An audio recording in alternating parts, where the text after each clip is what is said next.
Hello அஸ்ஸலாமு அலைக்கும். Hi friends, எல்லாம் நல்லா இருக்கீங்களா? நம்ம வந்து இப்போ என்ன பார்க்க போகிறோன்னா ஹெல்த்தியான ஓட்ஸ் வெஜ் சூப் தான் பார்க்க போகிறோம். அப்புறம் நம்ம சேனலுக்குள்ளே போகிறதுக்கு முன்னாடி எங்கள் சேனல் பிடிச்சிருந்தா லைக் பண்ணுங்கள், ஹைப் பண்ணுங்கள், ஷேர் பண்ணுங்கள், சப்ஸ்கிரைப் பண்ணுங்கள். சப்ஸ்கிரைப் பண்ணியிருந்தீங்கன்னா ரொம்ப ரொம்ப தேங்க்ஸ். இதுக்கு வந்து ஃபஸ்ட்டு தேவையான பொருட்கள் வந்து சஃபோலா ஓட்ஸ்.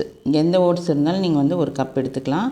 அப்புறம் வந்து கொஞ்சோண்டு ஸ்வீட் கார்ன், பச்சை பட்டாணி ஊற வச்சது, கேரட், பச்சை பட்டாணி, கேரட்டு, முட்டைக்கோஸு, அப்புறம் பூண்டு, தக்காளி, பச்சை மிளகாய். இந்த பொருட்கள் இருந்தாலே போதும்.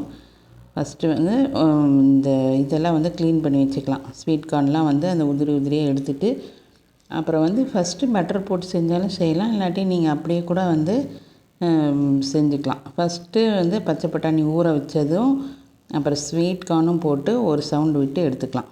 அப்புறம் ஒரு கப்பு ஓட்ஸ். அப்புறம் இது எல்லாமே வந்து உங்களுக்கு தேவையான அளவு. ரொம்ப அதிகமாக வெஜிடபிள்ஸ் வேணும்னா அதிகமாக சேர்த்துங்க, இல்லாட்டி கம்மியான அளவு. நான் சும்மா கொஞ்சம் ஒவ்வொரு கப் அளவு தான் எல்லாமே சேர்த்திருக்கேன். அப்புறம் ஃபஸ்ட்டு நல்லா தண்ணி வந்து கொதிக்க வச்சுருங்க. தண்ணி வந்து கொதிக்க வச்சுட்டு இந்த வெஜிடபிள்ஸ் எல்லாத்தையும் போட்டுக்கலாம். பச்சை மிளகாய் வந்து காரத்துக்கு, பெப்பர் வந்து லாஸ்ட்டாக கொஞ்சம் போட்டுக்கோங்க. தக்காளி, கேரட்டு, பச்சை பட்டாணி, அப்புறம் முட்டைக்கோஸு, அப்புறம் ஸ்வீட் கார்னு எல்லாமே போட்டு நல்லா வேக விடுங்க. அதுக்கப்புறம் கொஞ்சோண்டு உப்பு போட்டுக்கோங்க. உப்பு போட்டு இந்த கார்னும் பச்சை பட்டாணி வேக வச்சதையும் சேர்த்திக்கலாம். இதே எவ்வளோ கலர்ஃபுல்லாக வந்துருச்சு பார்த்தீங்களா? இது வந்து மார்னிங் செஞ்சு சாப்பிட்டா அவ்வளோ ஃபில்லிங்காக இருக்குது. ஆளுக்கு ஒவ்வொரு கப்பு ஃபேமிலி மெம்பர்ஸ் எல்லாருமே சாப்பிட்டிங்கன்னா ரொம்ப நல்லது. நீங்கள் அப்படி பட்டரெல்லாம் போட்டு தாளிக்கணுன்னா ஃபஸ்ட்டு வந்து பட்டரில் தாளிச்சிட்டு அப்புறம் தண்ணி ஊற்றி நீங்கள் இதெல்லாம் வந்து வேக வச்சுக்கலாம். நான் வந்து பட்டரெலாம் எதுவும் சேர்த்தலை.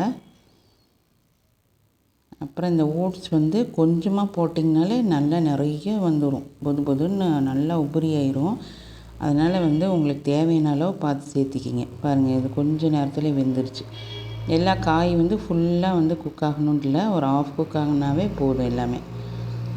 ஒரு குண்டா நிறைய வந்துருச்சு. நல்லா சூப்பராக, நல்லா ஹெல்த்தியாக, எல்லாத்துக்குமே இதே சரியாக இருக்கும். ஃபேமிலி மெம்பர்ஸ் எல்லாருக்கும் பார்த்திங்களா, இது வெந்துருச்சு. இதுக்கு தான் இந்த ஸ்டேஜில் நீங்கள் பட்டர் சேர்த்தணுன்னா இந்த ஸ்டேஜில் சேர்த்தலாம். அதுக்கப்புறம் சுட சுட வெஜ் ஓட்ஸ் சூப். இது எவ்வளோ எம்மியாக இருக்குது பார்த்திங்களா? சாப்பிடவும் அவ்வளோ டேஸ்ட்டாக இருந்துச்சு. இது இந்த மாதிரி மார்னிங் வந்து பிரேக்ஃபாஸ்ட்டுக்கு செஞ்சு சாப்பிடுங்க ஃப்ரெண்ட்ஸ், நல்லாயிருக்கும். எப்படி இருக்குன்னு கமெண்ட் பண்ணுங்கள். பாருங்கள், நல்லா சுட சுட ஆவி பறக்கிற சூப். கொஞ்சம் லைட்டாக மேலே கொத்தமல்லி தூவிக்கலாம்.